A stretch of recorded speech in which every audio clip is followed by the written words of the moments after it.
Hey guys, how's it going? Frequently asked questions here. So today's video is just about the state of Black Desert, I guess, and also a lot of questions you guys have asked me in either the YouTube comments or on stream. So a lot of people have been asking me like, what are my thoughts on the balance patches on PvP or whatever and whatnot and changes in the game. So far, I think the game's actually headed in a better direction, contrary to what a lot of people say. Feel free to disagree. I mean, like, I'm not trying to convince you. You people ask me what my thoughts are. I'm just sharing them here. This is just my opinion, just to make that clear. So I think the game is actually headed in a better direction. What I didn't like about PvP beforehand was that you just throw a rotation of super armors and then you just hope that you overwhelm your foe versus AP. And classes with more super armors basically just had better of a management versus other classes that didn't. That was the big imbalance with that, especially with how CCs were applied. It was exactly as how I surmised it and deduced it to operate. Was basically if an attack had like 12 hits or whatever, the CC is basically being thrown at the person 12 times, which is quite insane. So I mean, like, if you have a high accuracy, like, all those hits are almost more than guaranteed to cause the CC that it's applied to. Things like Aqua Jail, Chain Crash for the Kuno, Tendon Cutter, anything that hits a lot of times. And then other characters like the Warrior had like lingering super armor from Q block, which was very, very powerful. It's like people told me it was actually 2.5 seconds. I thought it was only like 1.5, but 2.5, you pretty much tap Q and every 2.5 seconds and you can do whatever you want. You will not get CC'd unless somebody grabs you, which is why I rarely ever did 1v1 PvP unless I was on a tamer, because the pet had an override to super armor with people with grab chains like strikers and zerkers, for instance. So I thought, like, you know, the fact that you get punished for just making one mistake and then you lose like the whole thing was really actually, like, in my opinion, boring PvP, because once you run into a pattern of choreograph, especially for classes like Zerker, Striker, Mystic, and Tamer, these four classes themselves were pretty much dominant in the 1v1 scene back then.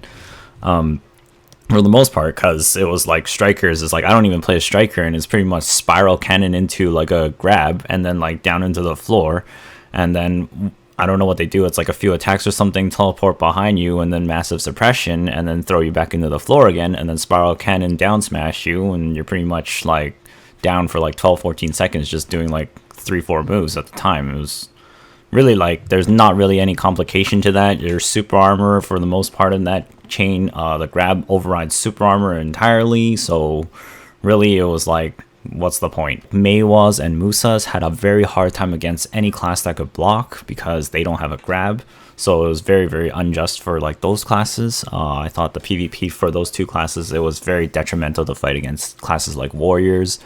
Same with DKs against Warriors. DKs may hit hard, but it's like other PvP videos is that while I see a DK maybe pegging a Warrior like constantly for minutes and minutes or like tons of attacks, and this Warrior is just kind of turtling, right?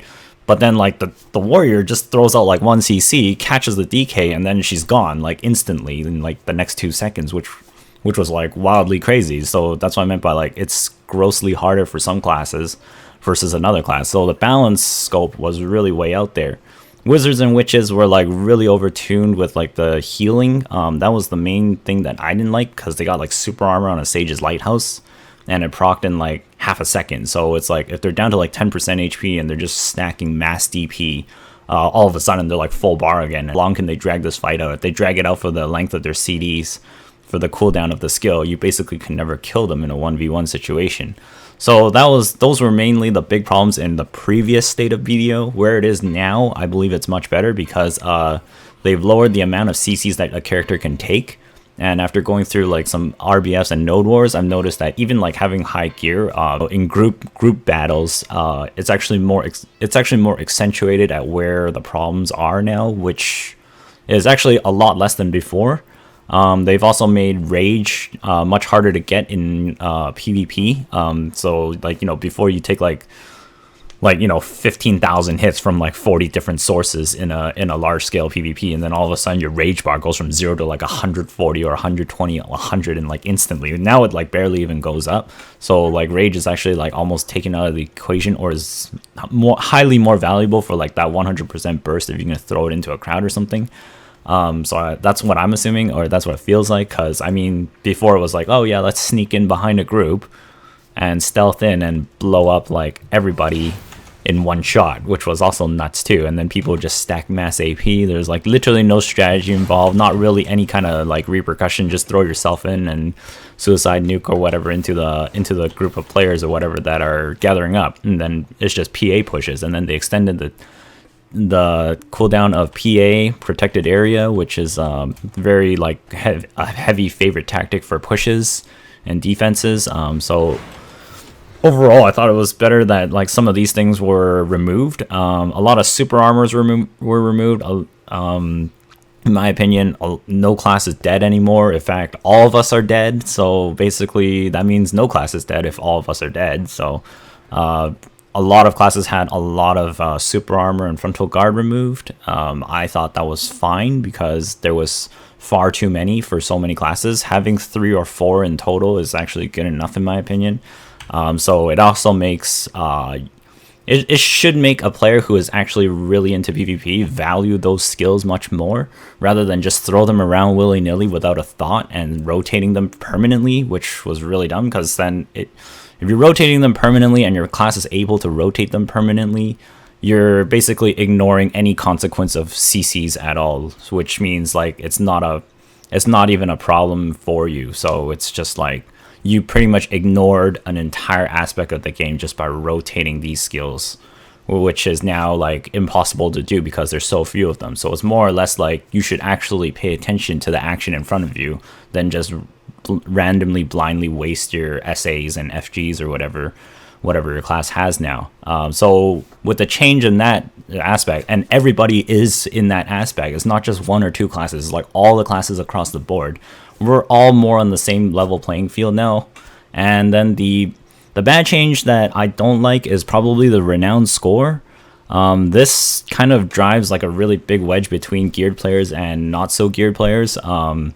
I don't really know how it's applied, but I mean, if it is actually applied as it says here, that's quite a lot of stats. But then in practice, I don't really know how it's applied. It feels like it's applied differently. Like it's just by feeling here. I have no way of telling because the game's not very transparent for certain things. And I mean, I'm just going to take it at face value as what it says. But then in practice, it doesn't feel like because 16 AP is pretty much like an extra duo ogre ring, or a pri-ogre ring basically. So it's just kind of like 16 AP, that should be huge, like an increase of AP points of that amount, especially when you have like 500 gear score. It says like plus 77 or something with a Nouveron too, and it's like 27 AP digits higher than the next person over. And I was like, that's an insane amount. We're talking about almost like a Tet ogre over somebody else.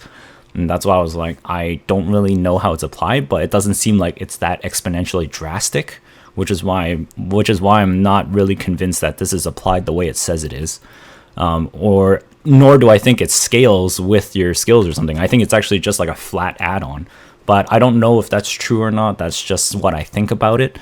The stamina consumption for most movement skills, I think that's also better too, because they changed that into stamina. Everybody's movement distances were basically kind of reduced anywhere from 50 to 75% in terms of distance.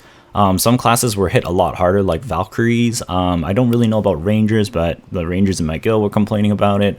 But then what that changed was actually like the dynamic of like the highlights of each class. For me, I didn't think Valkyrie should be able to move like a Musa and a Meiwa with their animation cancels like they were previously.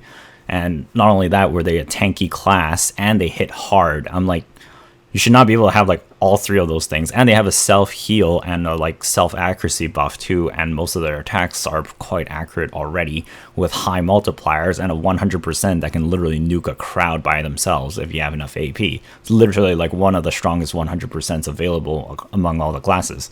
So that's why I was like, the Valkyrie was insane, like just if you look at it by a self class, it's like good for like large scale and small scale. But then like because of that stamina change, they got greatly nerfed on their mobility. While that's probably hard to adjust to and probably annoying, I played Valkyrie back before I knew movement cancels. So I do understand how slow that is, because I was a Valkyrie at one point before I re-rolled into Kuno. So I didn't really think that like that was more of a justified nerf in my opinion, because the Valk still has Wave of Light to catch people, and if you catch somebody, the burst that she still possesses is still very, very powerful and very strong too. Especially with Celestial Spear, like 100% crit uptime, and then like Revamped Spear, like you pretty much have 100% crit on almost everything, and then you also have high damage. You have self heal by a massive percent of your life. You have base DP up in general.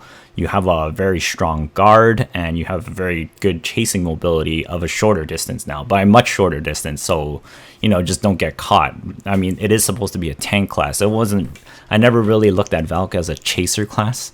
Musa's and Meiwa's, the stamina consumption on chase was doubled.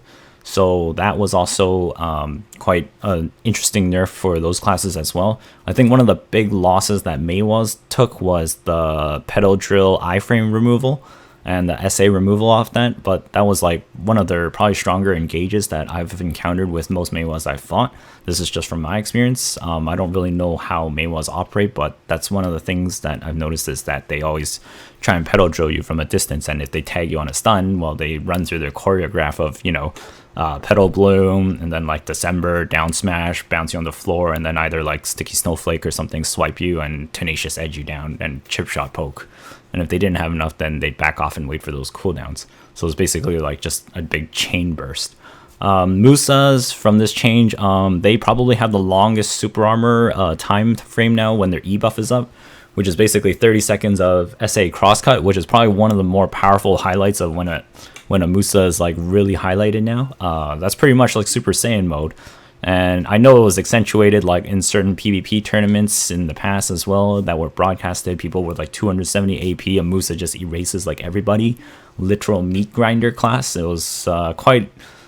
Musa's very interesting back then. You either hit like a wet noodle, or you just rake the fields with bodies. So that was they're polar opposite. Musa never really had a middle ground. And I think it's still kind of like that. So, but they have the longest SA time frame. Sorks, I think they didn't have too much of a change with this patch, other than mobility loss, just like everybody else. Dark Knights, same thing. Dark Knights is still really strong. You just should not pulse your mobility repeatedly over and over, because you're just gonna drain your own stamina out, just like anybody else. You can't spam your movements like twice as long before, because everybody's being reduced in terms of movement. With this movement reduction as well, Kunos and Ninjas, their target chase actually has more of a unique function to them now. So it's sort of like an inherent buff to those two classes. Though they're still not really like chasers or anything. They can just run longer distances compared to other classes. Strikers and Mystics are like the sprinter classes. You can still chase somebody down really quickly, but it still costs stamina. So you've got like sort of that middle like sprint burst, and then like Kunos and Ninjas are like this long movement run around bursts. Musas and Meiwas are more like chase burst, long distance and skirmish. Then you've got Tamer. Tamer, I really didn't think there was much of a change with her. So a lot of people have been asking, like, what do you think of the changes for Tamer? The loss of SA on Echo Pierce, I mean, that attack was so short anyways. The SA almost barely ever worked for me, because everybody else animated longer with their super armor, so I always get caught in a CC anyways. A big loss was probably the legendary Beast Dance attack. That was actually very useful for the super armor, but even then, it's like you shouldn't really be playing, in my opinion anyways, I don't think Tamer should be playing that reckless, trying to trade hits with super armors with legendary Beast Dance. It's just dangerous. Unless like you know that you're going to finish animating before the next person. The sidestep iframes that they still have, very, very good. Moonlight Strike forward guard, barely ever worked for me anyways, not really a loss.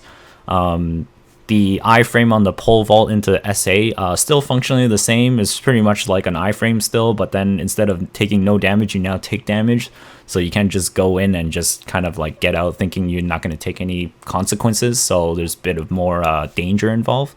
So either you're going to play more aggressive or you're going to play more safe. Who knows? That depends on the player. Most of these changes basically just kind of involve more risk for every other class that was very safe beforehand. And then the classes that were already very risky, those people didn't really feel the effects. This is why I'm like, as a Kuno player and a Tamer player, I didn't really feel much of a change other than that. I'm like, well, okay, like just looking at my own class. Berserkers, I heard, I don't really know too much about the Berserkers. Berserkers was, I don't think they're, I've been hearing that they're actually like quite strong right now. I don't really know. I do know that their sprint is like, you know, lava piercer is like a really long sprint and it doesn't cost any stamina. It's literally like one cost, and then it's not like spammed like Warrior's head chase, which is also expensive now. I think that's also a super armor now too. It's no longer iframe, so Warriors can't just iframe SA forever anymore. They're still quite tanky though. Especially Warriors. Warriors are probably more tanky than Valks, but they are like almost like in the same tier level. Witch and Wizards, I've been hearing something about like their damage being nerfed. I don't really know, but then again, like they got double cast on most of their hits. I don't really know the issue behind that, if that actually is a bug or if that was intended. It's been around for a while and hasn't been addressed, so I assume it may be not a bug. Don't really know. Mystics, no longer permanent super armor. Strikers, no longer like insanely annoying with grabs. Overall, it's just like before I was like, I would not PvP certain classes one-on-one unless I was a Tamer because of the pet override on CC, and then now because like of this change, I'm kind of more like, well, everybody's on the same floor now, really, is my opinion. Other questions, that's pretty much it for in terms of the PvP balance patches. I think they're also like removing CCs from certain attacks, or like they're lowering the amount of CCs that are dished out in general, which I think is also okay. Should have some CCs in the game, but not like so many, or like the way it was calculated before was insane. Because if you roll 12 times and you have 60% resistance, like 40% to the power of 7 is like almost like, it's almost like there's a very low chance of it to fail. It's like I think it was like less than 7% chance for it to fail, to roll like, you know, 12 times or whatever. I can't do math in my head right now. All I know is that the chance for it to be blocked was really low if somebody has 60% resistance, which is why like grapple resistance was really heavily valued, because it was only checked once, because grapples were only like, you know, it's only one check, one hit. It's not like 12 hits or whatever. You check 12 times, which is crazy. But then now it's like now it's only checked once with how it's operating now. So it's like the first hit of your attack, it checks like, does the person have resistance? Okay, if they do, then let's roll it against their resistance. Does it block it or not? And then that's it. And it doesn't apply on like the subsequent hits after that. But then it's also really confusing as well, because I'm playing a Kuno and some of that stuff doesn't make any sense, because it says like floating on good 2 hits, but then it's in the patch notes it says it's applied on like the first hit. So inconsistency right there. And then like some stuff like the spin to win is like stiffness on good 1 hit and stun on good 3 hits. So like they said, CCs are not checked with accuracy or evasion anymore. So again, inconsistency doesn't really make much sense. I wish they cleared this up. So hopefully they do. And other and final questions were like, people were like saying like, are you gonna play Bless Online? I did some research on this. The answer is no, or either that I'm very skeptical about the game. Hopefully it can do well. It'd be nice to have more titles on the market that can compete with one another, but I'm not too interested. And then based on like the cash shop and things that I've read into, it just does not speak of like, I don't know how this game is actually going to build itself. There's 3 classes that aren't even announced with their release, and they don't seem to have a direction or a plan of when those are coming. And it's very apparent in all the other regions that there's 3 other classes, the Assassin, Warlock, and Mystic or whatever, that is not apparent in their launch. And then most of their value pack, or the premium subscription, to me is kind of pointless, because a lot of people are saying that getting to the max level in that game is very easy, and I just don't. I'm like, well, then what's the point of all these bonus things? And they said the bonus gold that you get from that pack too is very like negligible. So I was like, well, then that's really like a nothing benefit then, if like it doesn't help with levels, doesn't help with, well, it helps with levels, but then like up to a certain point then you don't need it anymore, and then it helps with you know, gold, doesn't really need it. The gathering and infinite bag thing, they said it's also not really a, I assumed it wasn't a main point of focus of game activity, so I was like, well, that's kind of like pointless if that's not what I'm gonna be doing most of the time. And then all that's left is just like 20% daily point exchange increase and just market tax reduction, which is really no different than Black Desert's value pack, which a lot of people were claiming was something else at the time when it came. It's kind of just a default of MMOs, like everything has a premium these days, so I mean, it's not really something to argue about. It's just, I feel like it's just more or less something to support a game with if you play it a lot. I mean, I always throw money into a game that I play for over 50 hours, and I was just like, well, you know what, I'm like, I should support it because that's it. But that's just with any game I play. It's not just certain games, like any game, even phone app games, I do that. But those are the frequently asked questions that you guys have been asking me a lot, and it's all related within the spectrum. So that's this video. Hopefully that gave you my insight of my thoughts. You guys can derive what you want from it and whatnot, or disagree and whatnot, or agree with it, who knows. But yeah, so there you have it. I hope this answers your questions, and I'll see you guys next time. Thanks for tuning in, and I'll catch you later. Bye bye for now.